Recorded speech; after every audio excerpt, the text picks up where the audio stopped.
In the year 1901, a woman called Augusta was taken to a medical asylum in Frankfurt. Augusta was delusional and couldn't remember even the most basic details of her life. Her doctor was called Alois. Alois didn't know how to help Augusta, but he watched over her until sadly she passed away in 1906. After she died, Alois performed an autopsy and found strange plaques and tangles in Augusta's brain, the likes of which he'd never seen before. Now here's the even more striking thing. If Augusta had instead been alive today, we could offer her no more help than Alois was able to 114 years ago. Alois was Dr. Alois Alzheimer, and Augusta Dieter was the first patient to be diagnosed with what we now call Alzheimer's disease. Since 1901, medicine has advanced greatly. We've discovered antibiotics and vaccines to protect us from infections, many treatments for cancer, antiretrovirals for HIV, statins for heart disease, and much more. But we've made essentially no progress at all in treating Alzheimer's disease. I'm part of a team of scientists who's been working to find a cure for Alzheimer's for over a decade, so I think about this all the time. Alzheimer's now affects 40 million people worldwide, but by 2050, it will affect 150 million people, which, by the way, will include many of you.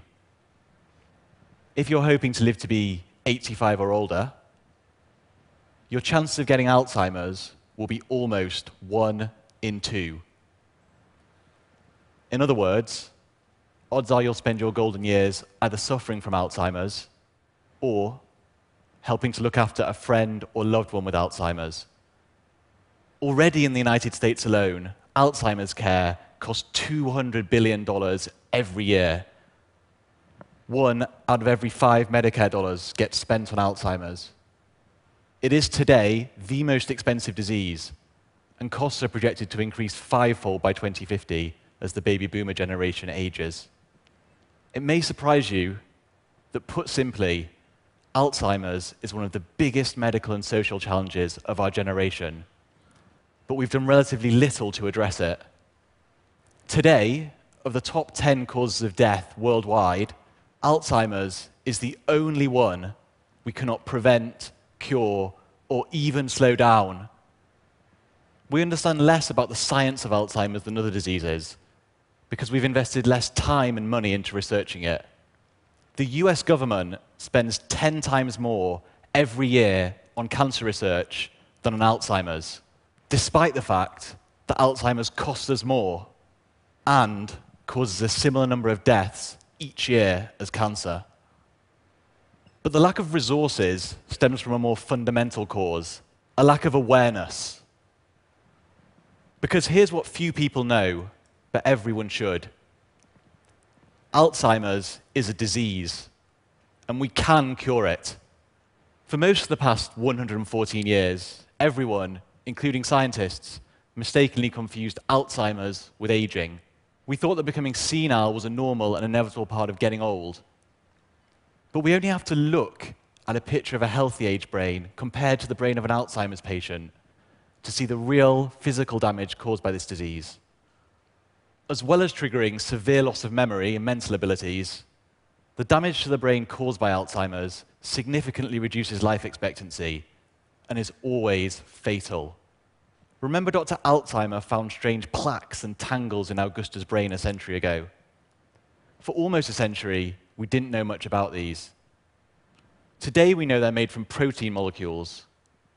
You can imagine a protein molecule as a piece of paper that normally folds into an elaborate piece of origami. There are spots on the paper that are sticky, and when it folds correctly, these sticky bits end up on the inside. But sometimes things go wrong, and some sticky bits are on the outside. This causes the protein molecules to stick to each other, forming clumps that eventually become large plaques and tangles.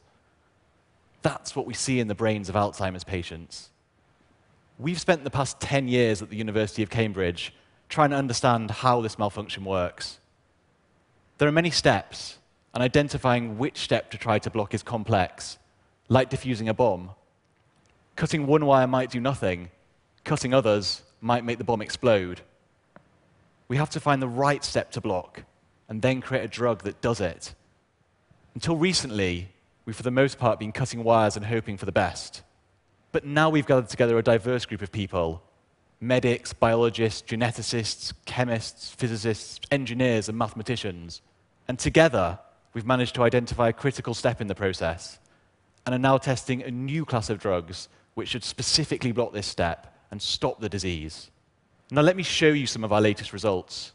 No one outside of our lab has seen these yet.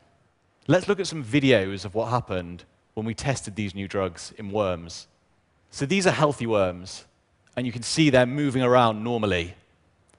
These worms, on the other hand, have protein molecules sticking together inside them, like humans with Alzheimer's, and you can see they're clearly sick. But if we give our new drugs to these worms at an early stage, then we see that they're healthy, and they live a normal lifespan. This is just an initial positive result. But research like this shows us that Alzheimer's is a disease that we can understand and we can cure. After 114 years of waiting, there's finally real hope for what can be achieved in the next 10 or 20 years. But to grow that hope, to finally beat Alzheimer's, we need help. This isn't about scientists like me, it's about you. We need you to raise awareness that Alzheimer's is a disease, and that if we try, we can beat it. In the case of other diseases, patients and their families have led the charge for more research and put pressure on governments, the pharmaceutical industry, scientists, and regulators. That was essential for advancing treatment for HIV in the late 1980s.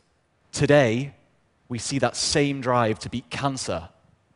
But Alzheimer's patients are often unable to speak up for themselves, and their families, who are the hidden victims, caring for their loved ones night and day, are often too worn out to go out and advocate for change. So, it really is down to you. Alzheimer's isn't for the most part a genetic disease. Everyone with a brain is at risk.